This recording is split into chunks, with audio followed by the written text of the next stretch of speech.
দ্বাদশ শ্রেণীর তৃতীয় সেমিস্টারের জন্য বাংলার ধ্বনিতত্ত্ব থেকে বাছাই করা গুরুত্বপূর্ণ অতি সংক্ষিপ্ত প্রশ্ন উত্তর মানে এমসিকিউ টাইপের প্রশ্ন উত্তর তোমাদেরকে জানাবো। যে প্রশ্নগুলি টেস্ট পেপারে আমরা বারংবার পেয়েছি এবং যে প্রশ্নগুলি তোমাদের তৃতীয় সেমিস্টারের জন্য মোস্ট ইম্পর্টেন্ট।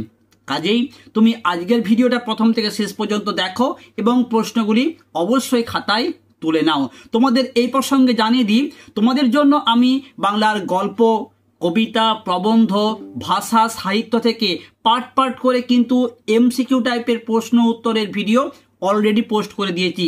যারা দেখে নিয়েছো তোমাদেরকে বলবো, তোমরা ওই প্রশ্নগুলো তোলার পর টেস্ট পেপার যখন তোমরা সলভ করেছো দেখেছো যে প্রত্যেকটা প্রশ্ন কিন্তু কমন ছিল। কাজেই এই প্রশ্নগুলিকে তোমরা দায়িত্বের সঙ্গে ভালো করে তৈরি করো, তোমরা পরীক্ষাতে 100% সবই পাবে। চলে আসবো সরাসরি প্রশ্নতে। তোমাদের ধ্বনিতত্ত্ব থেকে প্রথম প্রশ্ন, ধ্বনিতত্ত্বে বাগধ্বনি কি? মানুষের মুখে উচ্চারিত ধ্বনিটি হচ্ছে বাগধ্বনি। নেক্সট, ভাষার অর্থহীন এবং ক্ষুদ্রতম এককে কি বলা হয়? বাগধ্বনি। 3 নম্বর প্রশ্ন, ধ্বনি উচ্চারণে কেন্দ্রীয় ভূমিকা পালন করে কি? কেন্দ্রীয় ভূমিকা পালন করে ফুসফুস। পরের প্রশ্ন, ধ্বনির লিখিত ও সাংকেতিক রূপকে কি বলা হয়? বর্ণ। ধ্বনিকে যেটা আমরা মাধ্যম দিয়ে প্রকাশ করি, যা তার যে লিখিত বা সাংকেতিক রূপটা কি হতে পারে? বর্ণের মাধ্যমে আমরা ধ্বনিকে প্রকাশ করি। কেমন? ধ্বনি জুড়ে কি হয়? শব্দ। এই প্রশ্নটা ভীষণ গুরুত্বপূর্ণ। এই প্রশ্নটা আমরা টেস্ট পেপারে ম্যাক্সিমাম সেটে কিন্তু পেয়েছি। বাগযন্ত্রের সাহায্যে ধ্বনিগুলির উচ্চারণ আলোচিত হয় যেখানে, তাকে বলা হয় ধ্বনি বিজ্ঞান, ধ্বনিতত্ত্ব নয়। ওকে। পরের প্রশ্ন, ধ্বনিতত্ত্বের ইংরেজি পরিভাষা কি? ফোনোলজি। বাগধ্বনি কয় প্রকার ও কি কি? গুরুত্বপূর্ণ প্রশ্ন। 2 প্রকার, বিভাজ্য ধ্বনি আর অবিভাজ্য ধ্বনি। বিভাজ্য ধ্বনির 2টি ভাগ কি কি? স্বরধ্বনি আর ব্যঞ্জন ধ্বনি।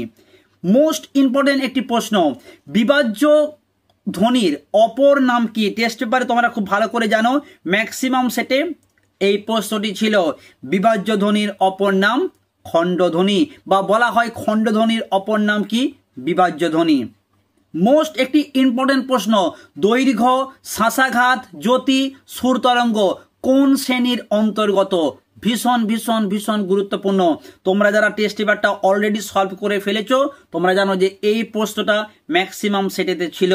উত্তর হবে অবিভাজ্য ধ্বনি। নেক্সট প্রশ্ন, স্বরধ্বনি কাকে বলে? যে ধ্বনি উচ্চারণকালে শ্বাসবায়ু মুখের মধ্যে কোথাও বাধা না পেয়ে উচ্চারিত হয় তাকে স্বরধ্বনি বলে। পরের প্রশ্ন, বাংলায় স্বরধ্বনির সংখ্যা কয়টি ও কি কি? মৌলিক স্বরধ্বনি কয়টি? মুখের মান্য বাংলায় স্বরধ্বনির সংখ্যা কটা?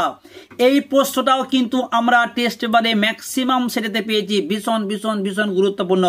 উত্তর হচ্ছে 7টি স্বরধ্বনি বা মৌলিক স্বরধ্বনি বা মুখের মান্য বাংলায় স্বরধ্বনির সংখ্যা হচ্ছে 7টি। কি কি? অ, আ, এ, হস্যই, হস্যৌ, এ আর ও। পরের প্রশ্ন, বাংলায় স্বরবর্ণের সংখ্যা কটি? 11টি। একটি হস্যস্বর ও দীর্ঘস্বরের উদাহরণ দাও। হস্যস্বর হচ্ছে অ আর দীর্ঘস্বর হচ্ছে এ। বাংলা উচ্চারণে অর্ধস্বরের সংখ্যা কটি ও কি কি? এটাও কিন্তু আমরা টেস্ট পেপারে ম্যাক্সিমাম সেটে পেয়েছি। 4টি হচ্ছে অর্ধস্বর, হস্যই, হস্যৌ, এ আর ও। পরের প্রশ্ন, ব্যঞ্জন ধ্বনি কাকে বলে? না যে ধ্বনি উচ্চারণকালে শ্বাসবায়ু মুখের মধ্যে বাগযন্ত্রে কোথাও না কোথাও বাধা পেয়ে উচ্চারিত হয়। আমরা এই বললাম যে স্বরধ্বনি যখন উচ্চারিত হয় কোথাও বাধা পায় না, আর ব্যঞ্জন ধ্বনি বাধা পায়। ওকে। নেক্সট প্রশ্ন, এই প্রশ্নটাও কিন্তু টেস্ট পেপারে ছিল ম্যাক্সিমাম সেটে। মুখের মান্য বাংলায় ব্যঞ্জন ধ্বনির সংখ্যা কটি? 30টি। পরের প্রশ্ন, তালবস্য, দন্তেস্য, মূর্ধন্যস্য ধ্বনিগুলি উচ্চারণ কোন প্রকার ধ্বনি? স্বধ্বনির মতন, উষ্ণ ধ্বনি। ওকে। পরের প্রশ্ন, বাংলা শব্দে স্বধ্বনি কখন উচ্চারিত হয়? যুক্ত ধ্বনিতে। পরের প্রশ্ন, প, ফ, ব, ভ, ম ধ্বনিগুলি উচ্চারণ স্থান অনুযায়ী কি প্রকার? ওষ্ঠ ধ্বনি। পরের প্রশ্ন, একটি দন্ত ব্যঞ্জন ধ্বনির উদাহরণ দাও। গুরুত্বপূর্ণ প্রশ্ন, উত্তর হবে দ। পরের প্রশ্ন, চ ছ বর্গের ঝ ব্যঞ্জন ধ্বনিগুলি কোন প্রকার ব্যঞ্জন বলা হয়? তালব্য ব্যঞ্জন বলে। এই একটি প্রশ্ন, অঘোষ মহাপ্রাণ ধ্বনিগুলির উদাহরণ দাও। থ থ, তোমরা বলতে পারো যে ফ, থ, ঠ, ছ। ওকে, নেক্সট প্রশ্ন, একটি ঘোষ অল্প প্রাণ ধ্বনির উদাহরণ দাও। তোমরা বলবে দ। পরের প্রশ্নটা ভীষণ গুরুত্বপূর্ণ, র একটি কম্পিত ধ্বনির উদাহরণ। ভীষণ ভীষণ গুরুত্বপূর্ণ প্রশ্ন, কম্পিত ধ্বনি হচ্ছে র। নেক্সট প্রশ্নে যাব, তার আগে তোমাদের জানিয়ে দিই, তোমাদের জন্য আমি কিন্তু বাংলাটা পুরো কভার করে দিয়েছি। গল্প, কবিতা, তোমাদের প্রবন্ধ, তোমাদের ভাষা, সাহিত্য পাঠ পাঠ করে এই ধরনের এমসিকিউ প্রশ্ন উত্তর আমি কিন্তু চ্যানেলে পোস্ট করেছি। যারা দেখে নিয়েছো তোমাদেরকে বলবো তোমরা সেইভাবে প্রস্তুতি নাও, পরীক্ষায় তোমরা 100% কমন পাবে।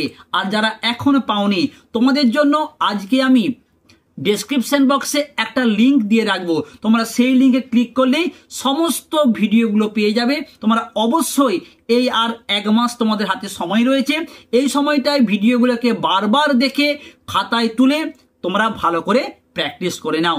এই প্রসঙ্গেই তোমাদের জানিয়ে দিই, তোমাদের জন্য কিন্তু আমি বাংলার এবিটিএ টেস্ট পেপারের 19টা পেজই কমপ্লিট করে দিয়েছি। অবশ্যই সেই ভিডিওগুলো তোমাদেরকে দেখতে অনুরোধ করব। এর ফলে তোমাদের টেক্সট এবং ভাষা সাহিত্যের অংশ খুব ভালো করে একবার তৈরি হয়ে যাবে। পরের প্রশ্ন, ক চ ট ত প ধ্বনিগুলি উচ্চারণের প্রকার অনুসারে কোন প্রকারের ধ্বনি? উত্তর হবে অঘোষ অল্প প্রাণ। নাসিক্য ধ্বনি যদি তোমাদেরকে উদাহরণ বলা হয়, তোমরা বলতে পারো দন্তে ন, ম, উয়া। ওকে, এই একটি প্রশ্ন, একটি তাড়িৎ মহাপ্রাণ আর একটি তাড়িৎ ধ্বনি। তাড়িৎ মহাপ্রাণ হচ্ছে ঢয়ে শূন্য র, আর তাড়িৎ ধ্বনি বললে ঢয়ে শূন্য র। ওকে, নেক্সট প্রশ্ন খুব গুরুত্বপূর্ণ, এই 31 আর 32 ল আর তালবস্য কি প্রকার ধ্বনি? আমি এই বলে গেছি, তালবস্যটা হচ্ছে উষ্ণধ্বনি আর ল তোমার পার্শ্বিক ধ্বনি। অত্যন্ত গুরুত্বপূর্ণ, টেস্ট পেপারে কিন্তু ম্যাক্সিমাম সেটাতে এই প্রশ্নটা ছিল, ল আর তালবস্য। পরের প্রশ্ন, ধ্বনির কোন ক্ষুদ্রতম একক অর্থের পার্থক্য সৃষ্টি করে? উত্তর হবে ধ্বনিমূল। নেক্সট, একটি ধ্বনিমূলকে একটিমাত্র ধ্বনি না বলে কি বলা যায়? উত্তর হবে ধ্বনি গুচ্ছ। পরের দেখো প্রশ্নটা ভীষণ গুরুত্বপূর্ণ, আলতা শব্দটি ধ্বনিমূল ল এর সহধ্বনি কি? এই লটা হচ্ছে দন্ত ল। ওকে, নেক্সট প্রশ্ন, শব্দের উচ্চারণ ঠিক রাখা কার কাজ? সহধ্বনি। এই একটি প্রশ্ন খুব গুরুত্বপূর্ণ, ন্যূনতম শব্দজোড় কাকে বলা হয়? একটি মাত্র পার্থক্য বিশিষ্ট এক জোড়া শব্দকে, কিংবা তোমরা বলতে পারো দুটি শব্দের মধ্যে ন্যূনতম পার্থক্যকে বলা হয় তোমার ন্যূনতম শব্দজোড়। ঠিক আছে, নেক্সট প্রশ্ন দেখো, এই প্রশ্নটাকে আবার ঘুরিয়ে দেয় যে ন্যূনতম শব্দজোড় শব্দ দুটি কেমন হয়? ন্যূনতম শব্দজোড়ে শব্দগুলো কেমন হয়? তোমাদের উত্তর হবে একই ভাষার হবে সেগুলো। ওকে, নেক্সট, স্বরধ্বনির সঙ্গে অর্ধস্বরের সমাবেশে কোন প্রকার ধ্বনি তৈরি হয়? উত্তর হবে দ্বি স্বরধ্বনি। একটি প্রশ্ন, এটাও কিন্তু আমরা টেস্ট পেপারে পেয়েছি, বাংলায় দুটি ব্যঞ্জন ধ্বনির সমাবেশে তৈরি গুচ্ছ ধ্বনির সংখ্যা কত? উত্তর হবে 200টির বেশি। নেক্সট প্রশ্ন, 3টি ব্যঞ্জন ধ্বনির সমাবেশে তৈরি গুচ্ছ ধ্বনির সংখ্যা বাংলায় কটি?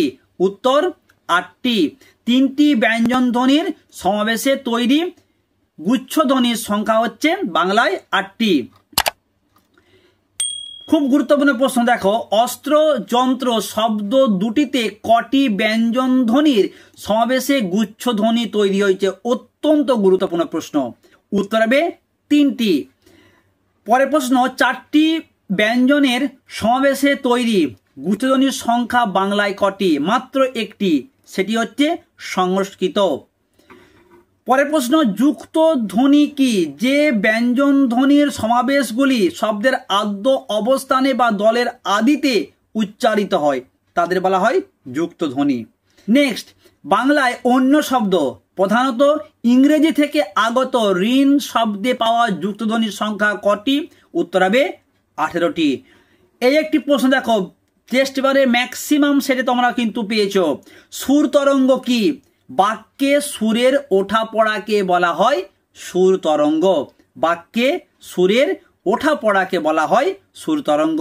ওকে, পরের প্রশ্ন, 3টি ব্যঞ্জন ধ্বনির সমাবেশে তৈরি যুক্তধ্বনির সংখ্যা কটি ও কি কি? এই বলেছি প্রশ্নটাকে, সেটাকেই আবার ঘুরিয়ে আমি তোমাদেরকে দিয়েছি যাতে তোমাদের কোথাও বুঝতে অসুবিধা যেমন না হয়। উত্তর হবে 2টি, একটি হচ্ছে অস্ত্র আর একটি যন্ত্র। পরের প্রশ্ন, শাঁসাঘাত কি? একাধিক দলযুক্ত শব্দের কোনো একটি দলকে অপেক্ষাকৃত যখন আমরা জোর দিয়ে উচ্চারণ করি তাকে আমরা বলবো শাঁসাঘাত। যেমন ধরো, বাঁশবাগানের মাথার উপর চাঁদ উঠেছে ওই, এই যে বাঁশে আমরা জোরে বলছি এটাই হচ্ছে শাঁসাঘাত। ওকে, পরের প্রশ্ন, বাংলা শব্দে 2টি ব্যঞ্জন ধ্বনির সমাবেশে তৈরি যুক্তধ্বনির সংখ্যা কটি? উত্তর হবে 28টি। শেষ প্রশ্ন, অবিভাজ্য ধ্বনি কাকে বলে? না, উত্তর ভাষার যে ধ্বনি উপাদানগুলিকে একাধিক ধ্বনি খণ্ড জুড়ে অবস্থান করার কারণে কৃত্রিমভাবে খণ্ড করা যায় না তাদের বলা হয় অবিভাজ্য ধ্বনি।